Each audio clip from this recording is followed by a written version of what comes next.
ለመማር ወደ ትምህርት ተቋም መሄድ ግድ አይደለም። ናሽናል አቪዬሽን ኮሌጅ ራሳችሁን ከኮሮና ቫይረስ ወረርሽኝ እየጠበቃችሁ በቤታችሁ ወይም በተመቻችሁ ቦታ በኢንተርኔት አማካኝነት በኦንላይን ትምህርታችሁን መከታተል ይቻላል። ካናዳ ከሚገኘው ኢንተርናሽናል ኤር ትራንስፖርት አሶሲዬሽን አያታና ከእንግሊዙ ኢንስቲትዩት ኦፍ ኮመርሻል ማኔጅመንት ICM ጋር በመተባበር የሚሰጡ ትምህርቶችን ተከታትላችሁ በ6 ወር ጊዜ በዓለም አቀፍ ደረጃ ተቀባይነት ያለውን የስልጠና ማስረጃ ባለቤት መሆን ይቻላል። ከኢትዮጵያ ሲቪል አቪዬሽን ባለስልጣን ሙሉ ዕውቅና ባገኘንባቸው የፍላይት ኦፕሬሽን እና የሆስተስ ስልጠናም በምዝገባ ላይ ነን። ጥያቄና መልስ፣ የክፍል ስራዎች ብሎም ፈተና መፈተን ክፍል ውስጥ እንዳላችሁ አይነት ልምድ ባላቸው መምህራን እየተማራችሁ በኦንላይን ባላችሁበት ቦታ አድራሻ ከ22 ማዞሪያ ወደ ሾላ ገበያ በሚወስደው መንገድ 150 ሜትር ገባ ብሎ ናሽናል አቪዬሽን ኮሌጅ የናሽናል ኤርዌይስ እህት ኩባንያ ህልሞን እውን ያደርጋል።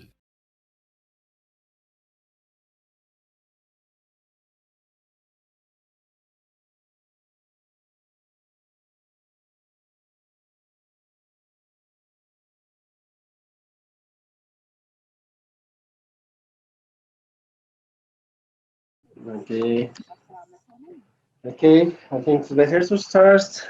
In our yesterday's class, we have seen about the nature of working capital management.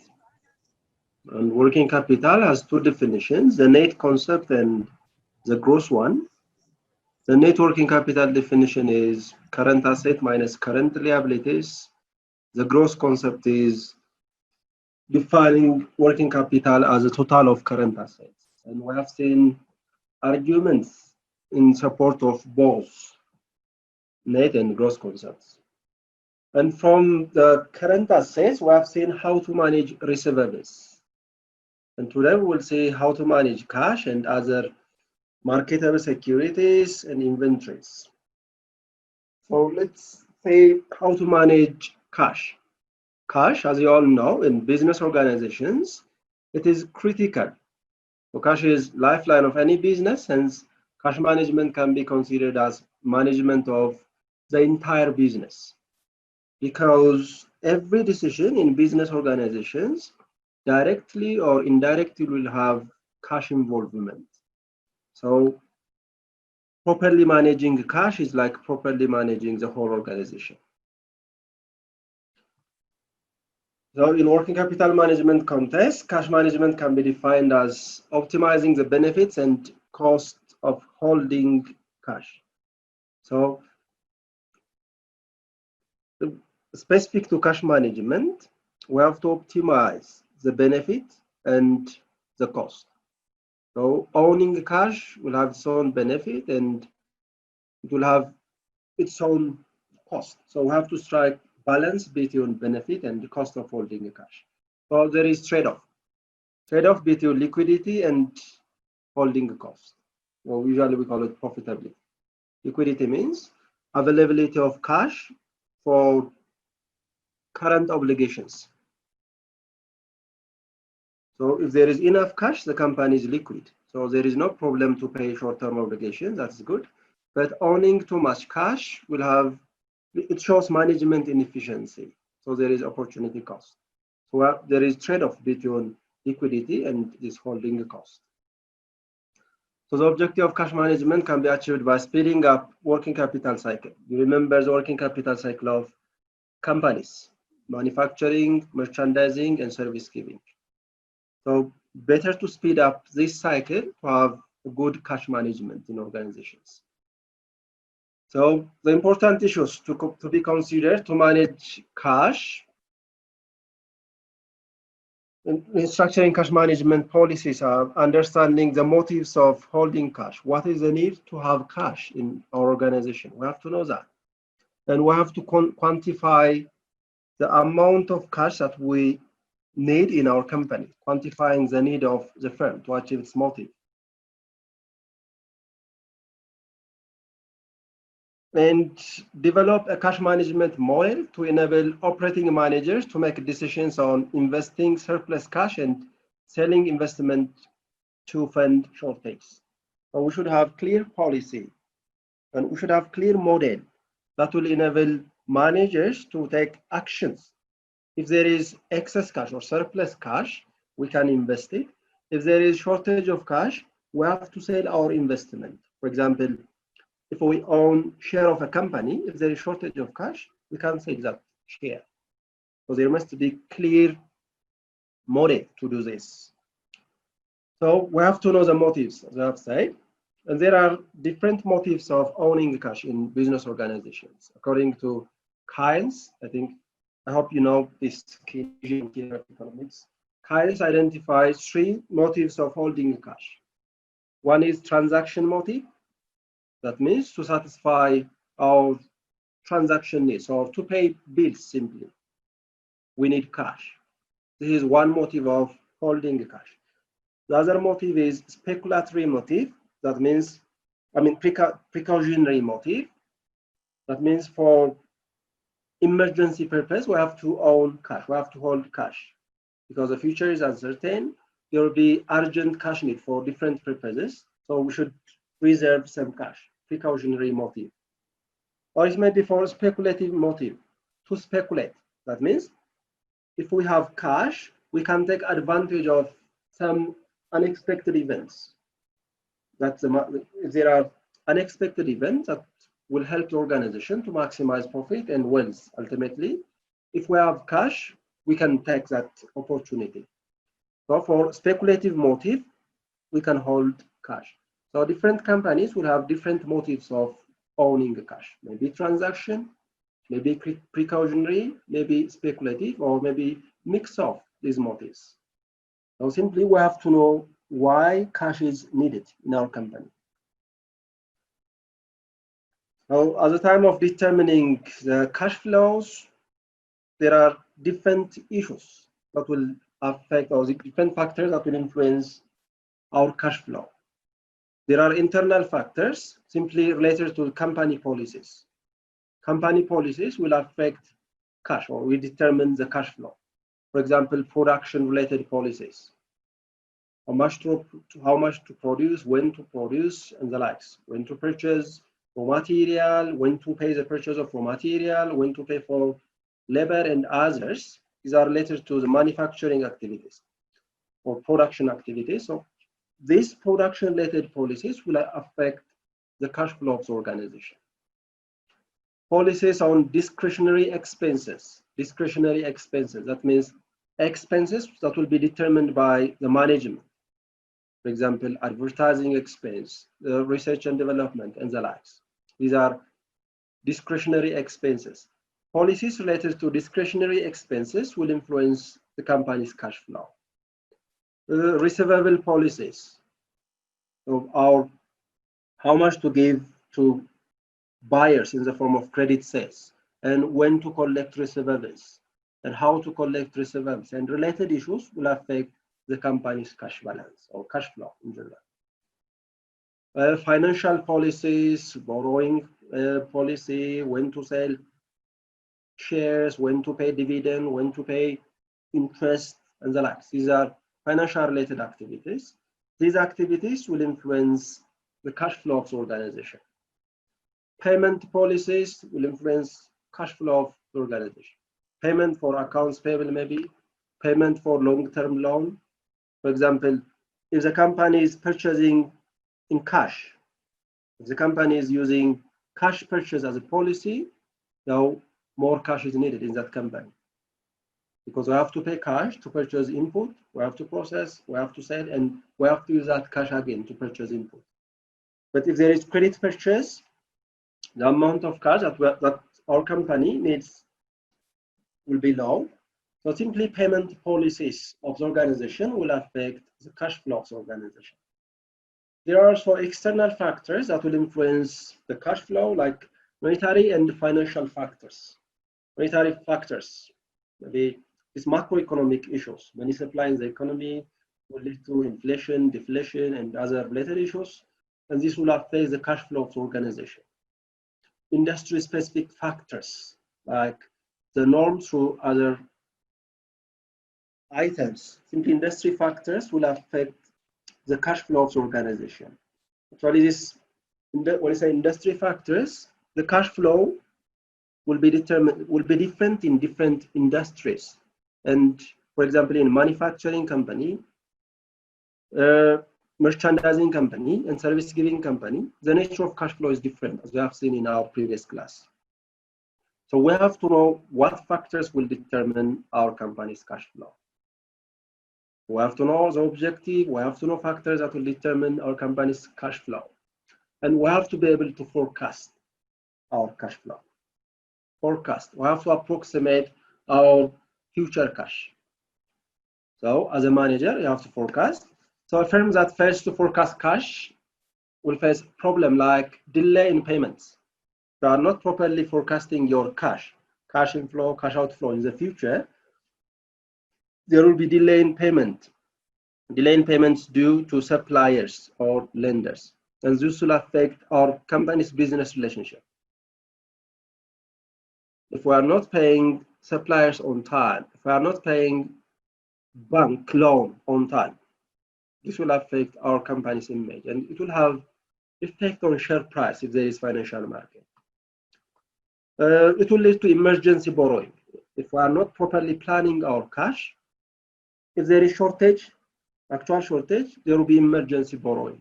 And emergency borrowing is usually costly. The cost of borrowing will be high if it is emergency. Or there will be accumulation of idle cash if there is no proper forecasting. If there is no proper forecasting of cash, our company will accumulate idle cash, and it shows management inefficiency. We have to invest that idle cash, and we have to generate additional return for the company. So there must be proper forecasting. But the major problem in forecasting cash is that it cannot be done independently. It is not possible to forecast independent of other activities, forecast cash independent of other activities, like receivables, inventories, manufacturing process, and the likes, because they are related. In manufacturing company, for example, we have to use the cash to purchase input, we have to process, and there will be finished good. We have to sell that finished good, that is inventory, and we have to collect it again. So it's not independent to forecast cash. So cash cannot be forecasted independent of other activities. This makes cash forecasting complex and difficult. So we have to consider other activities, and you have to be able to approximate your future cash flow. And when you see the methods of forecasting, actually there are different methods of forecasting. And to forecast our company's cash flow, we have to know the nature of the cash flow. The nature. It may be independent cash flow, independent of other activities, that means. For example, if it is office rent, it is not related to other activities. So we can estimate cash flow from that rent separately. Or if our company owns rented building, that is cash outflow for our company. So we can estimate that cash outflow independent of other activities. It is possible. Some cash are dependent. For example, collection from receivables. It is dependent. To estimate cash, to estimate cash collection from receivables, we have to know our receivables policy. And we have to know other related activities too. So it is not independent. The cash from the sales from receivables. Receivables means if it is initially sold on credit base without paying cash, it will be recorded as receivables. So cash collection receivables, the cash cannot be independently estimated. We have to know our receivables policy and activities related to receivables. So it is dependent cash flow. Or growth in cash flow items will be there sometimes. For example, if there is business expansion, we can add some growth in cash flow, maybe outflow, growth in cash outflow. So cash flows in our organizations will have different patterns. So we have to know the patterns so that we can estimate the cash. Now, after knowing the patterns of cash flow in our organization, there are different methods. Maybe direct method. Direct method is forecasting cash flow independent of other variables. For example, if it is independent cash flow, like cash collection from rented facilities, we can forecast cash that will be collected from that rented facilities independent of other activities. Direct method. Or proportion of other accounts method is another method of forecasting cash. For example, if it is cash collection from receivables, receivable is one account, cash is another one. So if there is credit sales, it will be receivable. So we can forecast cash collection from credit sales as a percentage of the total credit sales. For example, if the total credit sales is, let's say, 10 million, and we can say cash inflow from this as a proportion of this receivable. Maybe we can put it in percentage form. Maybe let's say 80% cash flow. So we can estimate, or we can forecast cash as a percentage of other accounts. Proportion of other accounts method. Or compounded growth. Financial variables expected to grow at a steady growth rate. Compounded growth.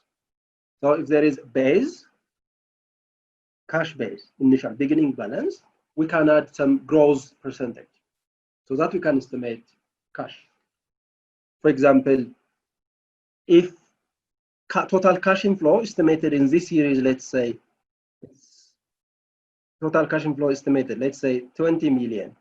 If gross identified is, let's say, 10%, so cash for the coming period will be 20 million times 1.1. That means it will increase by 10%. So compounded growth method of forecasting cash. Or we can perform regression, multiple regression. That means if there are different factors that will influence the cash, we can have multiple regression. That is in the form of y equals with a plus bx, kind of. Y stands for the cash to be estimated, cash, estimated cash. A stands for the fixed component of that cash, fixed. B stands for the factor that will, the variable cost per unit, you can call it. If there is one factor, for example, let's say how, if it is cash outflow, assume, if the variable that will influence cash outflow is number of hours worked, B stands for hourly rate, payment per hour. X stands for the variable, that is the hour. So if there are different factors, we can add other variables too, plus B2, X2, and the likes. This is linear regression. We call it linear because if there is increase in one independent variable, there will be increase in Y, the dependent variable. So I hope you are familiar with basic statistics. We can perform multiple regression. So we call this method multiple dependencies method. If there are different factors that will influence our company's cash flow, we can use this method. So now the nature of your cash flow, after that, you can identify the appropriate method to forecast your cash flow. So of course, these are the methods. If you have any question, you can ask.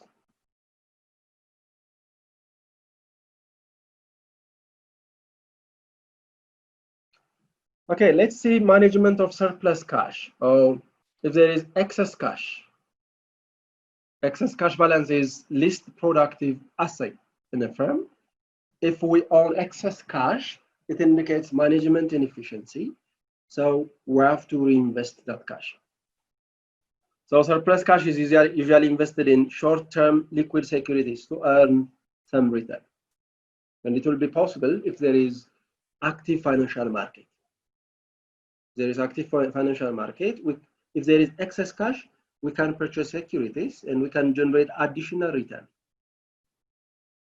So availability of such investment product is one concern in management of idle cash. For example, in our country, there is no secondary market. if we own excess cash, it is difficult to invest that cash in short-term investment securities because there is no market. So the presence of many markets will have significant effect on managing cash.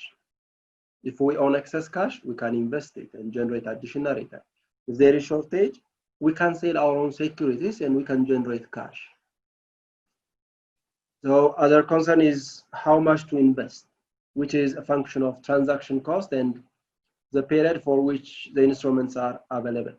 So it's not an easy decision. How much to invest? If we own idle cash, we have to know the amount of cash available for investment. And another issue that you have to know related to cash management is managing cash in transit. For example, if there are import and export activities, there will be cash in transit. So we have to properly manage this cash in transit. So expediting the conversion of cash in transit into cash is critical. We should not take too much time to convert cash in transit into cash. So there are different activities that we can do, like selecting bank with accelerated clearing facilities. So we have to know the bank that we are working with. There must be accelerated clearing facility in that bank. So maintain accounts in the several branches will help to facilitate this. And acceleration of check processing at our firm.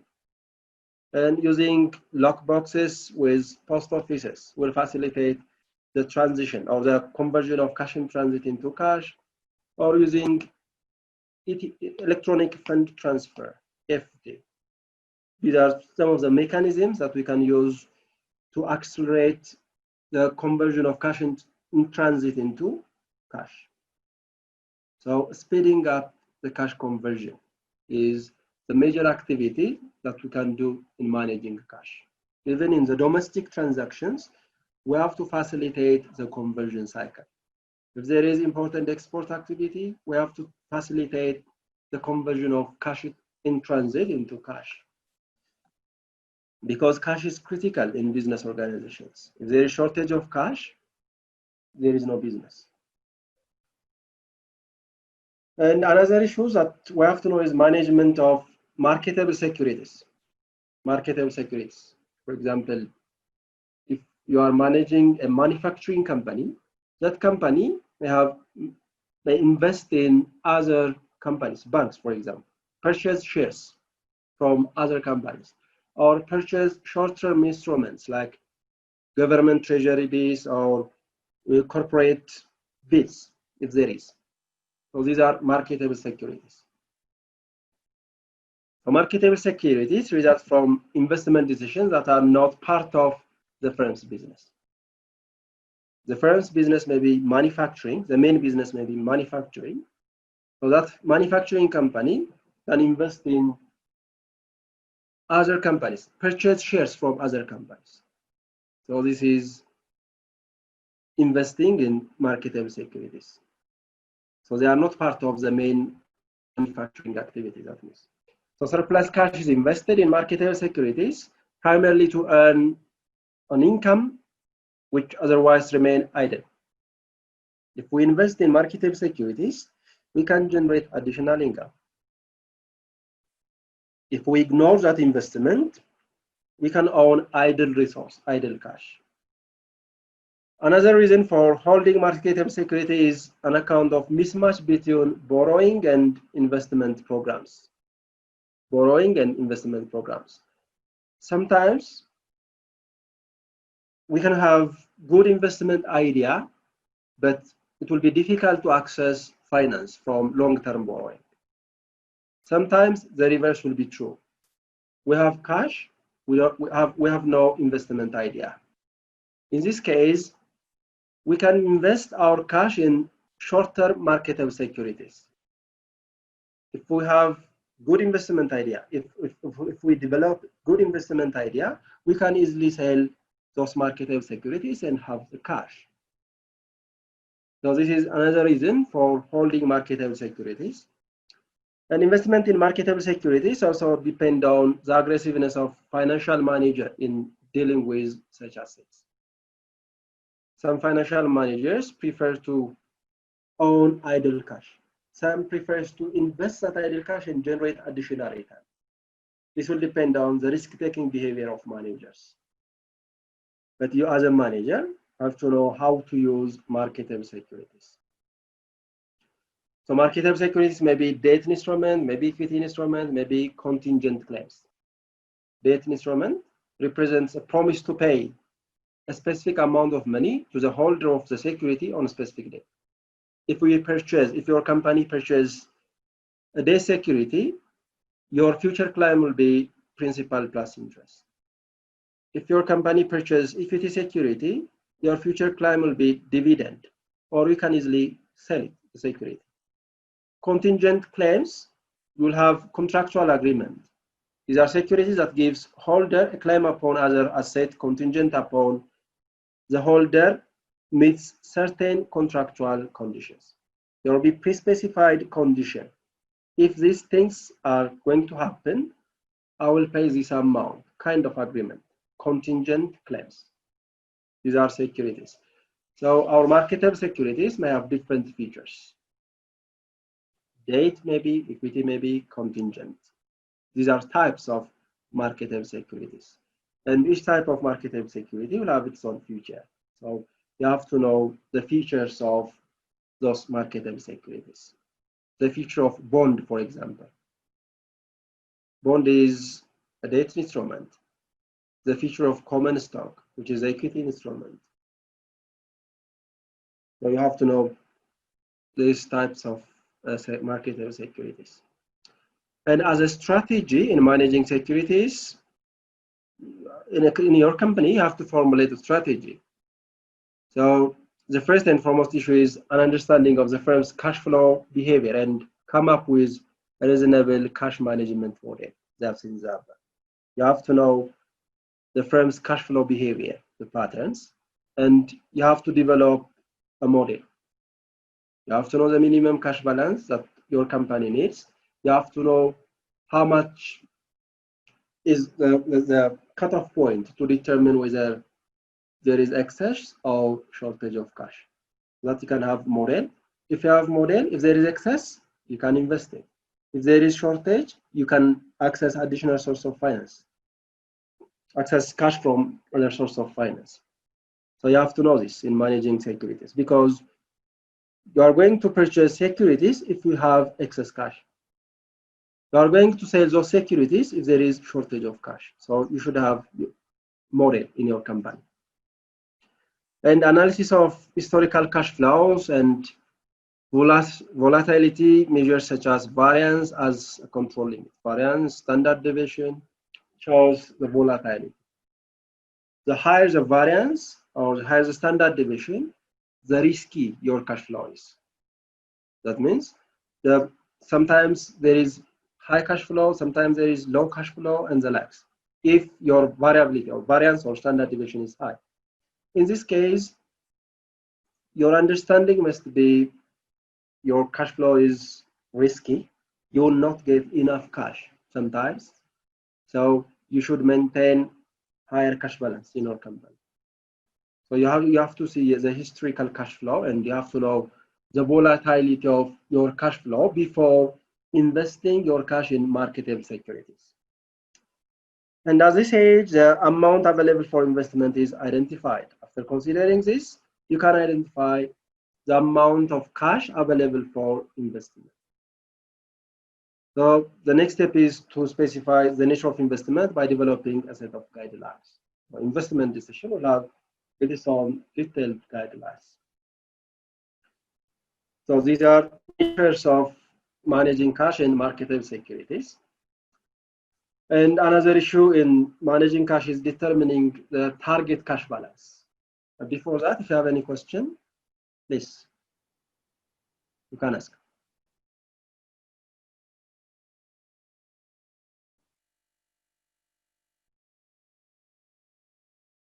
Are you with me? Yes, we are with you. Just Okay. Okay, another issue is determining the target cash balance. Target cash balance. When a firm holds cash in excess of some necessary minimum.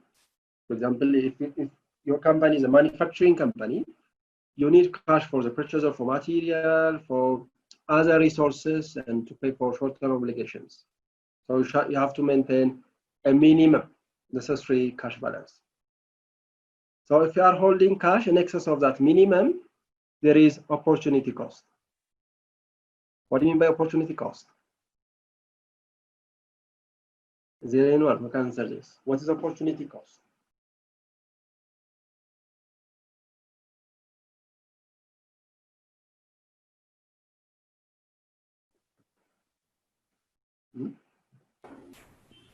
Opportunity cost. What we get, the benefit we get at the cost of having excess cash. Sorry, can't hear you. The benefit we get at the cost of, or by foregone the excess cash. The benefit foregone or given up as a result of choosing one alternative over the other is opportunity cost. Opportunity cost is benefit lost in the other alternative. For example, if you are holding cash, the other alternative is investing the cash and generating additional return. That additional return lost as a result of holding excess cash is the opportunity cost. Now, the opportunity cost of excess cash or held in currency or bank deposit is the interest income that could be earned in the next best use. So, such as investment in marketable securities. If the firm maintains too small cash balance, it may run out of cash. This is what we call it liquidity problem. So it happens, the firm may have to raise cash on short-term basis. This could involve, for example, selling marketable securities or borrowing. So it's not advisable to have excess cash because there is opportunity cost. It's not advisable to have lower cash or too small cash because there will be liquidity problem. If there is shortage of cash, we have to sell our investment. We have to sell our marketable securities, or we have to borrow from other finance providers. So activities such as selling marketable securities, if there is shortage of cash, and borrowing will have their own costs. So their own costs. If there is shortage of cash, we have to sell securities. Selling securities will have its own cost. If there is shortage of cash, and if you are accessing finance from finance providers, short-term finance providers, there is cost. Various costs are associated. So to determine the appropriate cash balance, the firm must weigh the benefits of holding cash against the cost. We have to strike a balance between the benefit of cash, the benefit of holding cash, and the cost of holding cash. The benefit, we can avoid liquidity problem. We can avoid liquidity problem. The cost, there is opportunity cost, and there are other costs to cover the cash shortage. So the optimal cash balance is a balance or a cash that strikes balance between opportunity cost and trading cost. For example, if in the x-axis it is the size of your cash balance, in the y-axis cost of holding cash. If you are increasing the amount of cash available in your company, there is increase in opportunity cost. So the benefit given up as a result of choosing to hold the cash instead of investing that cash to generate additional opportunity cost. The opportunity cost is high. But if you are increasing the amount of cash available, the trading cost will decline. So trading cost will be high if our cash balance is too low. If the cash balance is low, we have to sell our securities, or we have to borrow from banks or other finance providers, and costs associated with this are high. So trading cost is high if our cash balance is low. So the optimum cash balance is a balance that will strike the cash balance that will strike proper balance between opportunity cost and the trading cost. And there are different models, and these models are actually very complex. They will be discussed in advanced level, advanced financial economics level. If you are interested, there are derivatives in papers. I'll send you. But since we are talking about basic financial management, no need to concern about the derivatives of the model. So there is Bath model, usually referred as Bath model. This is the first name of authors, Baumol, Alias, and Tobin. Baumol, Alliance, Tobin model, Bath model. So according to Bath model, the optimal cash balance can be determined by using this formula. When there is a derivative in the paper, you can see. So no need to concern about that. It has 10 assumptions, and you have to know the assumptions. And the model may be context dependent. It is context dependent. For example, if there is no financial market, if the financial system is weak, the model will not work sometimes. But still, it is a good starting point, and it is advanced paper. You can see if you are interested. The assumptions like cash is spent at the same rate every day. Cash is spent at the same rate every day. So the investment rate, the rate of return is the same every day. But practically, this may not be the same. This may not be true. Cash expenditure are known with certainty. These are assumptions. Practically, these assumptions may not work. But still, they are influential. The model is influential. There's also another model. Simply, we can use this model as a starting point. Optimal cash balance is the square root of 2 times TF over R. T stands for the total amount of cash needed for expenditure. F stands for the fixed cost of trading securities, fixed trading cost. R stands for the opportunity cost of holding cash, that is the interest rate on marketable securities. So the components are clear. So opportunity cost can be calculated as average cost times the rate. We'll see this. And trading cost, OTC, this total divided by the optimal cash balance times opportunity cost. Total cost is sum of opportunity cost and trading cost, the two. I think it's better to see it by using an example. For example, if your firm have 5 million in cash expenditure, that is the T component in the formula, total expenditure for the year. The interest rate is 4%, that means R. And the fixed trading cost is 25 per transaction, that is F. So what is the optimal cash balance? This is the main one. These are additional issues, we'll see. So the optimal cash balance by using this formula. That is, by the way, the solutions, you can find the solutions under the note section in the slide. So optimal cash balance is the square root of 2 times 25 times 5 million divided by 0.4. It will be 79,057 optimal cash balance. Average cash balance, the optimal cash balance divided by 2 is average. Opportunity cost, the average cash balance times the rate. R is the rate. To find the total opportunity cost, you can multiply rate by the average cash balance. Number of transactions,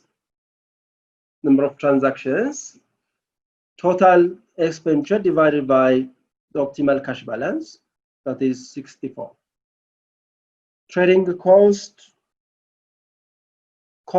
per transaction, that is 25. Fixed trading cost times number of trades or number of transactions, 1,600. It's the trading cost. Total cost is sum of the opportunity cost and the trading cost. Total cost, 3,181. So simply, the essence of showing this model is just to let you know that there are models that we can be used as a starting point to set our optimal cash balance. Our optimal cash balance. And you have to know that this model may be context dependent. Maybe context dependent. It's not a rule. There are different arguments against this. So simply you can use this as a starting point to quantify your cash need. And there is also another model. This is additional exercise. Try to see that. There is also another model, Miller or Morel. These are other authors. Model for cash inflows and cash outflows that fluctuate randomly. Under Miller or Morel, they try to set the upper limit and the lower limit. The lower limit will be determined by the management. And we can calculate the upper limit and we can calculate the optimal cash balance. Management sets the lower limit, then it will be judgmental. And we can calculate the optimal cash balance by using this formula. Lower limit plus 3/4 times F times variance. This shows the variability. Variance or standard deviation can be used. Divided by R, the power of 1/3. I'll send you if you are interested to see the derivatives. And as I've told you, no need to focus on derivatives. The main idea or the main essence of the course is to acquaint you with basics of financial management. How financial management works. In this specific chapter, how we can manage the receivables, how we can manage cash, how we can manage other current assets and current liabilities. So the derivatives for this is also available under Miller or. This is an article. And your upper limit can be calculated by using this formula. And average cash balance can be calculated by using this formula. So simply there is upper limit, there is lower limit. And the cash balance or the optimal cash balance is between this, between the upper and the lower. So the management sets the lower limit. So for example, suppose that we wish to maintain a minimum cash balance of 50,000. Our fixed trading cost is 250 per trade. The interest rate is 5% per month, and the standard deviation of the monthly cash flow is 10,000.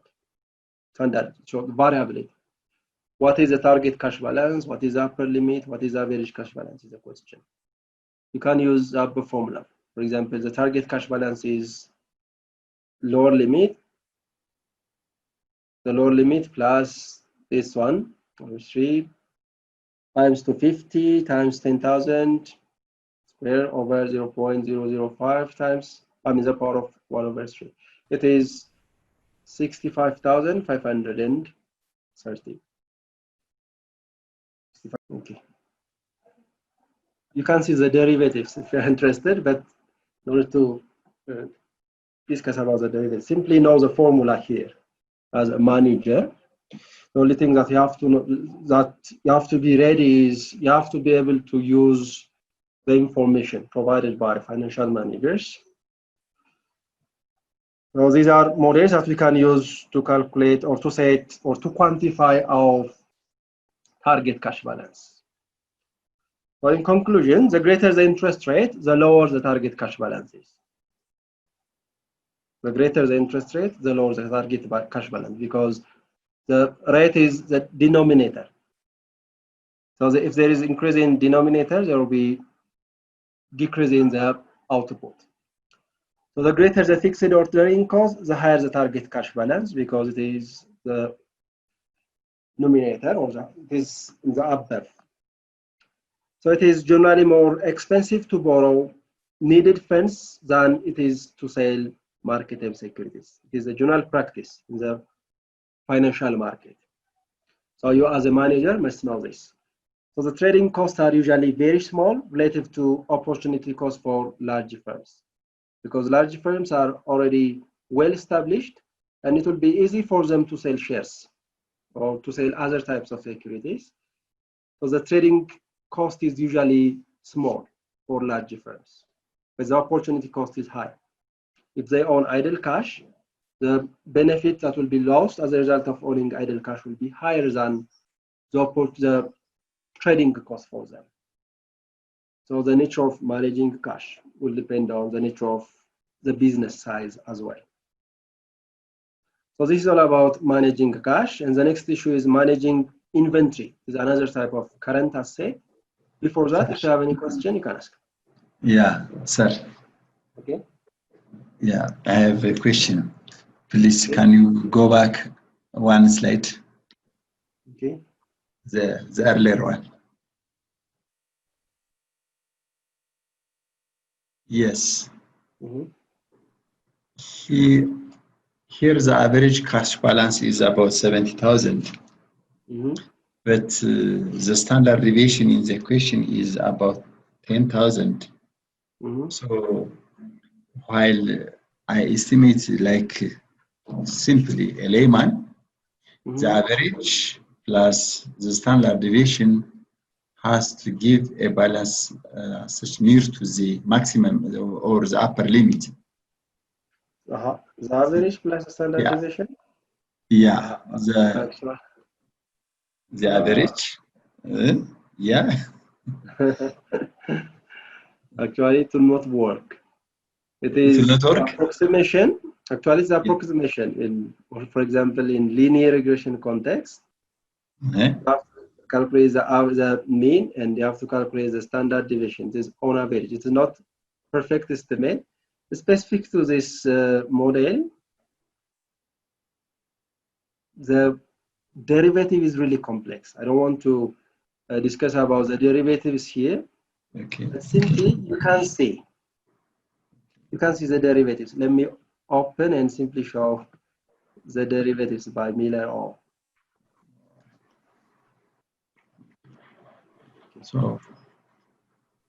So my layman estimate will not work. It will not work in this case. All right. Can you see this? Yeah. Complex derivatives are there. Okay.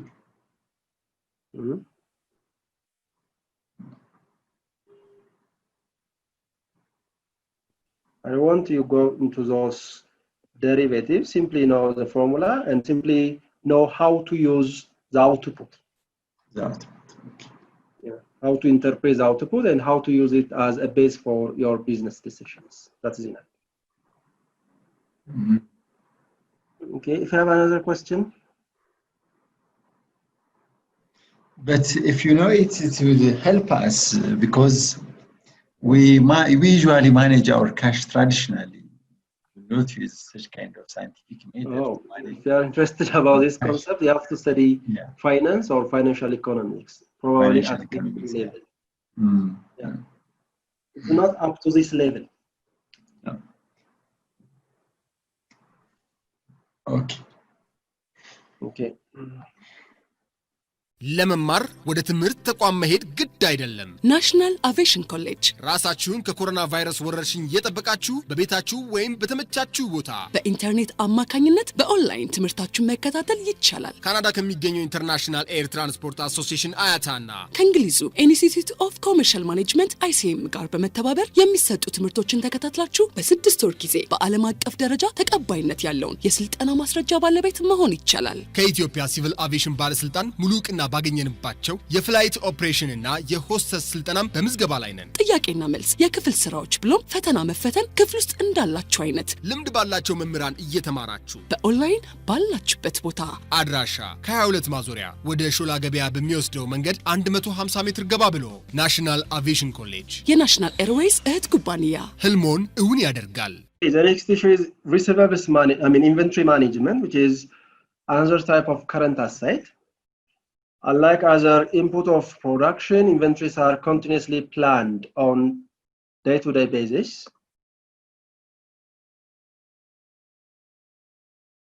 On the customer's demand and production schedule.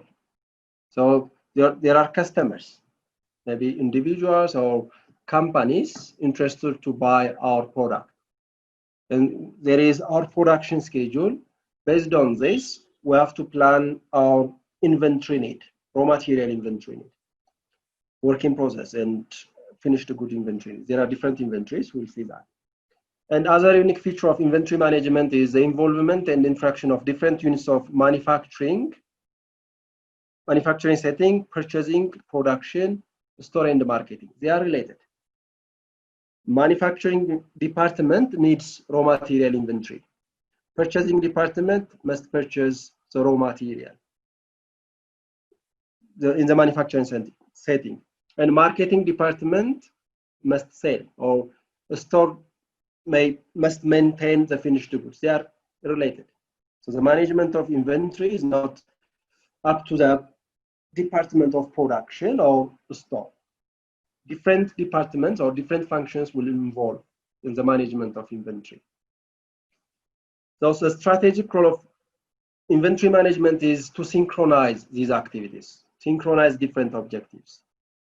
So there must be goal alignment between the sales, the production, the purchase, even in the finance as well.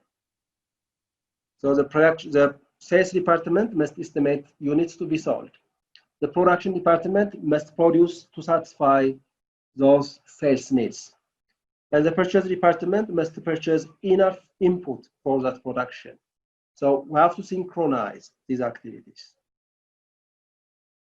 And when you see the components of inventory, there is raw material inventory, work in process inventory, finished goods, store and spare parts, merchandise inventory. Raw material inventory in a manufacturing company setting, it is material ready for use in the production process, input in the production process. Work in process inventory means partially completed goods. Raw materials are partially processed. Labor and other overheads are added. Still, it is work in process inventory, another type of inventory in a manufacturing company. If the process is completed, it will be recorded as finished goods inventory. It is inventory ready for sale. And there are also other stores and spare parts in our company, can be recorded as inventories. Merchandise inventory in a merchandising company setting, a company that buys products from another company and sells those products by adding some markup. We call that inventory merchandise inventory. So in the manufacturing company, these four inventories may be available. In merchandising company, maybe these two. So the nature of inventory is different in different companies. So which inventory item is held by business depends on the type and nature of the operation of the business, as I've said. And another issue that you have to know in managing inventory is its cost. There are 5 costs in relation to holding inventory. One is the value of the inventory itself, the present value of the inventory itself. After purchase, the value of inventory may appreciate or depreciate. That value is there. So we have to know that. And the cost of acquiring inventory. If we are interested to purchase additional inventory, we have to know the cost of purchasing or acquiring that inventory. There is also holding cost. If we are storing the inventory, there are costs. We call these costs holding costs. And if there is shortage of inventory shortage, it has its own cost, including the opportunity cost. If there is inventory shortage, there is no production, there is no sales. So this is cost for the company. So simply there are also other costs of managing inventory. So there are costs related to inventory management. And these costs must be optimized. And the main objective of inventory management is to optimize the cost and its benefit. So there are 2 methods to achieve this optimization. One is EOQ, or economic order quantity model. The other is trial and error, to determine the amount of inventory that our company must own. Trial and error.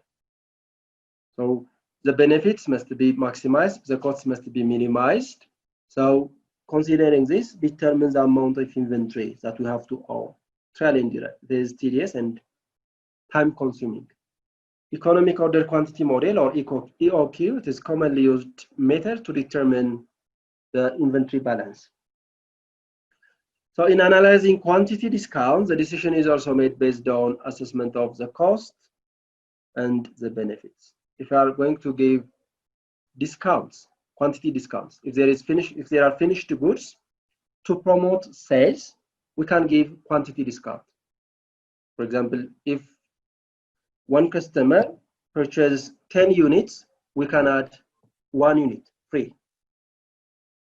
This is kind of quantity discount. So to give quantity discount, we have to know the cost and the benefits of inventory, the cost of holding the inventory and the benefits of holding the inventory, that is saving and ordering the cost. If you have inventory, no need to order additional inventory, no need to incur additional costs. This is the benefit of owning inventory. So the cost of inventory, or the quantity that we have to own, inventory is quantity. We have to strike a balance between the carrying cost or holding cost and restocking cost. That means, for example, in the y-axis, if it is cost of holding inventory, in the x-axis, size of the inventory or quantity. If we increase the amount of inventory in our company, carrying cost will increase. Carrying cost. We need to store, we need additional inventory management tools. So carrying cost will increase. So in other words, on the other side, if we own lower inventory, we have to purchase, we have to order additional inventory. So the restocking cost is high. The restocking cost is high. If we increase the amount of inventory, no need to order additional inventory. That is, restocking cost will decline. Restocking cost will decline. If there is shortage, we have to restock, there is cost. But if there is increase in inventory, there is carrying cost. So we have to balance these two, carrying cost and restocking the cost. This point of inventory is the appropriate quantity that we have to own. So to determine this, EOQ is commonly used method, economic order quantity model. So EOQ minimizes total inventory cost. So Q, in the formula, we'll see the formula. In the formula, quantity of inventory that we have to own. Inventory quantity in each order. Q over 2, average inventory. T, firm's total unit sales per year. Q over Q, number of orders per year. That is total unit sales divided by total quantity. CC stands for inventory carrying cost. F stands for fixed cost per order. These are items that we need to calculate the quantity using EOQ model. So under EOQ model, the total carrying cost means average inventory times carrying cost per unit will give us total carrying cost. So average inventory means Q over 2 times CC. This is total carrying cost. Average times carrying cost per unit. Total restocking cost, there are two costs as you have seen in the graph. Allow me to get back. Restocking cost, this one, and carrying cost. So carrying cost, average inventory times carrying cost. Average inventory means times and quantity divided by 2. Total restocking cost, fixed cost per order. To order, we have to incur fixed cost. Fixed cost per order times number of orders will give us total restocking cost. Or in other words, F times T over Q. This one is number of orders. Formula to calculate number of orders. So total cost is sum of carrying cost, this one, and restocking cost, this one. Carrying cost plus restocking cost. So knowing this is the formula to calculate quantity. Q under EOQ model. The amount of inventory that we have to order. So to repeat, total carrying cost plus Restocking cost will give us total cost. Total carrying cost plus restocking cost. So Q is a quantity that will make carrying cost equal is restocking cost. And the formula is 2 over TF over CC. And you know, what do you mean by T, what do you mean by F, and what do you mean by CC? This is the EOQ model. EOQ model. For example, consider an inventory item that has carrying cost of 1.5 per unit and the fixed order cost of 50 per order. And the firm says 100,000 units per year. What is the economic order quantity, or Q? So this is 2 times 100,000 times 50 over 1.5, the carrying cost. So Q is 2,582. This is how to use EOQ model, economic order quantity model.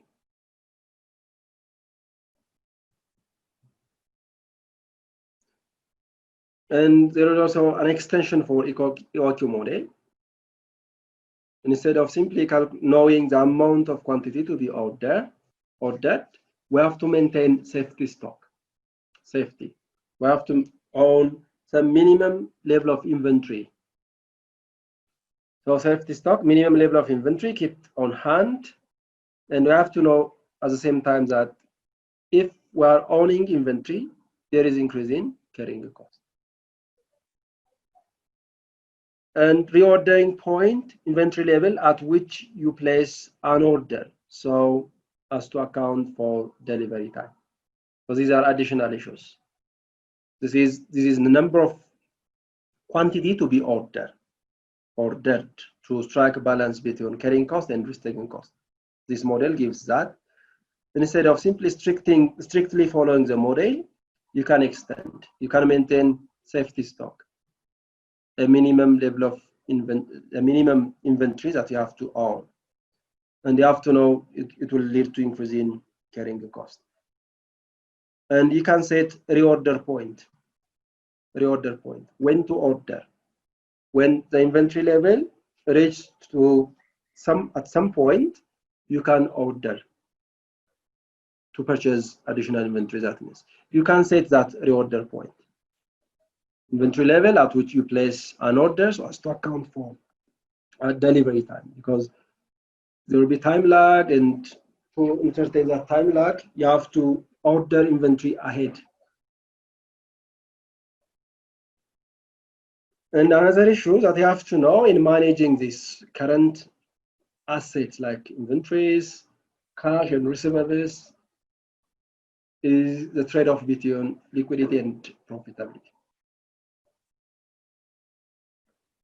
So liquidity is the debt-paying ability of the undertaking of the firm. That means liquidity, the availability of cash to pay for obligations. It means the firm's ability to meet claims of suppliers of goods, services, and capital. Liquidity. That means we have to pay for the purchase of raw material. There is purchase on account. We have to pay for creditors. If there is bank loan, for example, we have to pay principal plus interest. So this is what we call it liquidity. If there is shortage of cash to pay for those parties, we call liquidity problem. So it can also be defined as cash and cash availability. Liquidity means cash and cash availability. And it is from current operations and from previous accumulations that cash is available to take care of claims of both long-term and short-term suppliers of capital.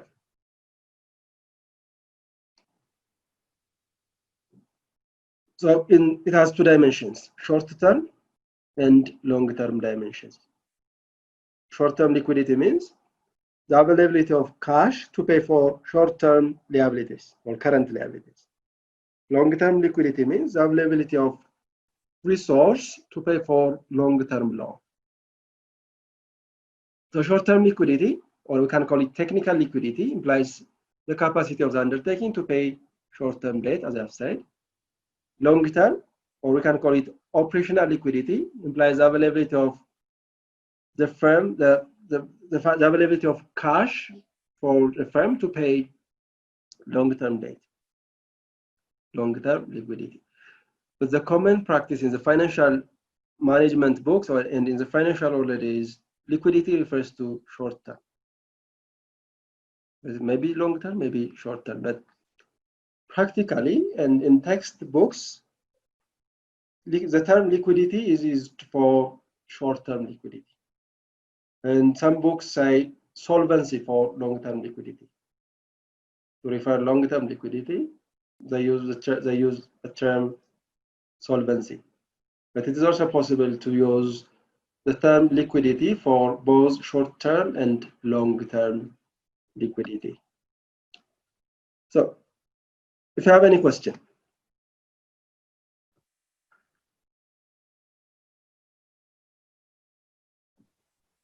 If you have any question, guys? Yes, sir. Okay, you can come in. Yes, this liquidity and profitability are contrasting features. If we keep a lot of liquid money, our profitability will be lower because we could not engage into operations and we could not convert into profitability. Yes. On the other hand, if we try to engage all the available cash into profit ventures, and again, we cannot commit our obligations easily. So, yes. How can we balance profitability versus profit? Actually, we have seen that how to maintain optimum cash. Does the optimum cash by itself allow to balance the profit against cash, or is there another method? Yes, this the above models consider these issues. If you own excess cash, you are owning idle resource. Yeah, there is opportunity cost. If there is shortage of cash, there will be liquidity problem. So you have to sell your resources. Yeah. To fill the gap. So the models, you can see the first model, for example, Bath model, even Miller or model considers these two, the trade-off between liquidity and profitability. Okay. And you, as a manager, you can have your own judgments about this. For example, some managers want to maintain minimum amount of cash and want to invest that cash to generate additional return. So the amount of cash available in the company will depend on the risk-taking behavior of managers. And it will depend on other factors, industry factors, and company-specific factors, and macroeconomic factors. What's in those factors in the above slides. So you as a manager, just strike a balance. Okay, continue. So the previous two models can help us to balance the liquidity versus profitability. Yeah, they consider this. For example, if you see the Miller or model, if there is, we can go back.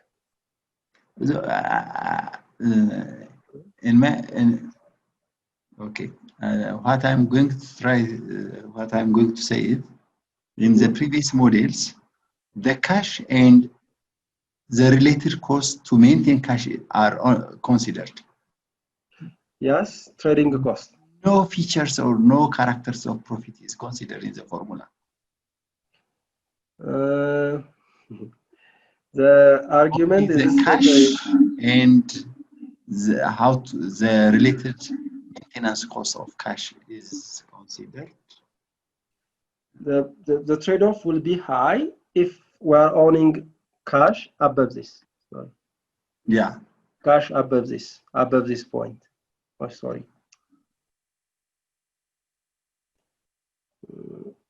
If you are owning cash above this point, the trade-off will come. Yes. Because you are owning too much cash. And the assumption here is we are satisfying our need and we are maintaining optimum cash balance. So there is no trade-off at optimum cash balance. Since we are setting the optimal cash balance, we are avoiding that trade-off. We call it optimal because it neutralizes this trade-off, the trade-off between liquidity and profitability. Indirectly, yeah. Indirectly, yes. If the cash is not at optimal balance, that trade-off will come. Okay. Thank you, sir. Okay, this opportunity cost is the benefit lost or the profit lost. Yeah, profit loss, yeah. Is that clear? Thank you, sir. Yeah. Okay, you're welcome. If you have another question.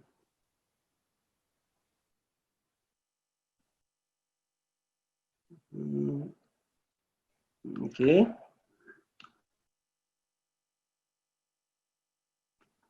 Okay, another point is managing payables. Payables are short-term obligations. If our company purchases raw material on account, for example, purchasing input without paying cash, simply an open agreement without written agreement with the supplier, this will be recorded as payable. So payables constitute current or short-term liabilities, particularly from purchase transaction, but can also be result from other transactions. But the common transaction is purchase of input on account. If there is purchase on account or without paying cash, it will be recorded as payable by our company. And they are non-interest bearing source of funds that is generated normally in the course of a business. There is no interest. So if we purchase raw material inventory without paying cash, we are not obliged to pay interest. In the first place, it is short term.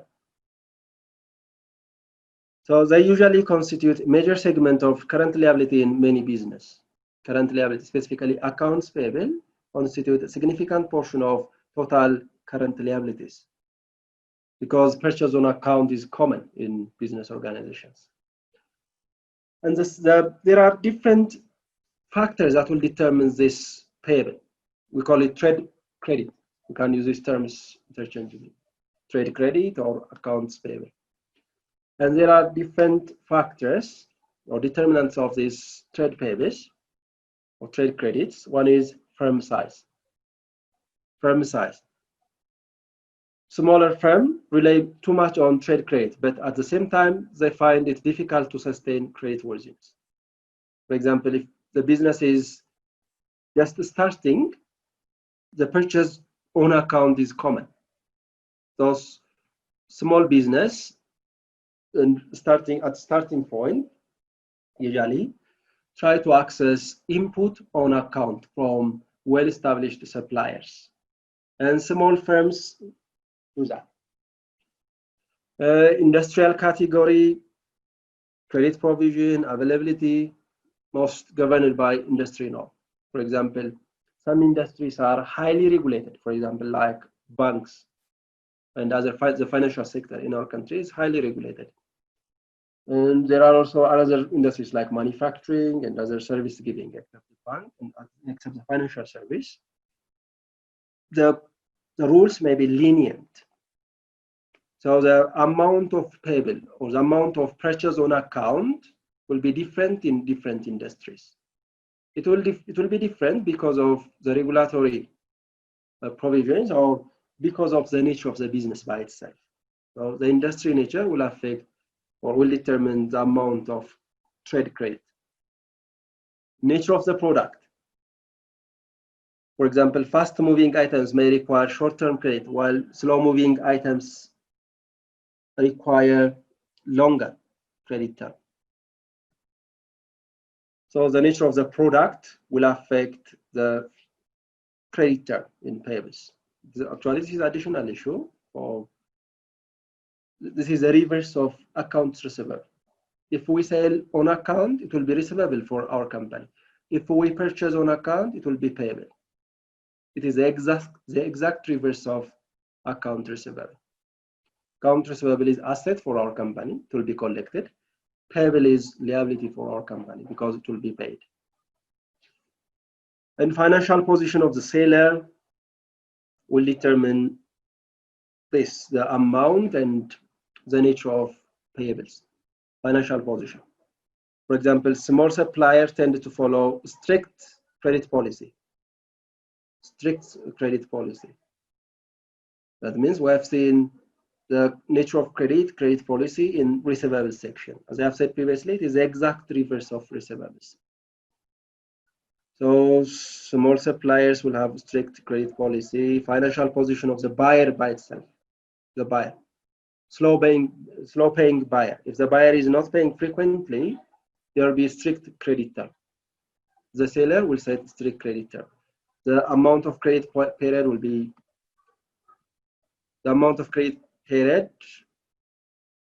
low. Will be strict. So financial position of the buyer will influence this. Cash discount influence the effective length of the credit. Cash discount. For example, some companies will try to give cash discount. If our company purchases on account, the company will try to pay within the discount period. We have seen this, 210 and 30 in our yesterday's class. So the presence of cash discount will affect the payment period and the length of period required for payment. Degree of risk, that is estimating the credit risk associated with the buyer. If the buyer is risky, usually the credit term will be strict. The credit period will be lower and there will be strict follow-up. So the degree of risk will affect the amount and the nature of payables or accounts payables. Nature and extent of competition. If the industry is competitive, the credit period is usually long. If there is no competition, the credit policy will be strict by the seller. If it is monopoly, for example, there will be strict credit term. If there is competition, companies will give extended credit period so as to attract buyers or customers. So the nature and extent of competition will influence this, the amount and the nature of payables. And when you see the advantage of payables, it is easy to obtain. No extended procedural formalities, and usually referred as easy source of finance for companies. Without any collateral, without any contractual agreement, it is possible to purchase input. So we usually refer suppliers as the risk-taking finance providers. We purchase on account and there is no contractual agreement and there is no other procedural issues, formalities, simply oral agreement between the buyer and the seller. So it is easy to obtain. And suppliers assume the risk. Suppliers provide resources without any collateral, without any contractual agreement. So default can be observed from the buyer side, not the seller. And informality, it is extendable. The buyer and the seller can discuss. It is unsecured, there is no collateral, and so it is informal, and it is possible to renegotiate it. It's possible to extend and add another features in these relationships. So it is simply informal. And it is continuous source of financing. Continuous source of financing.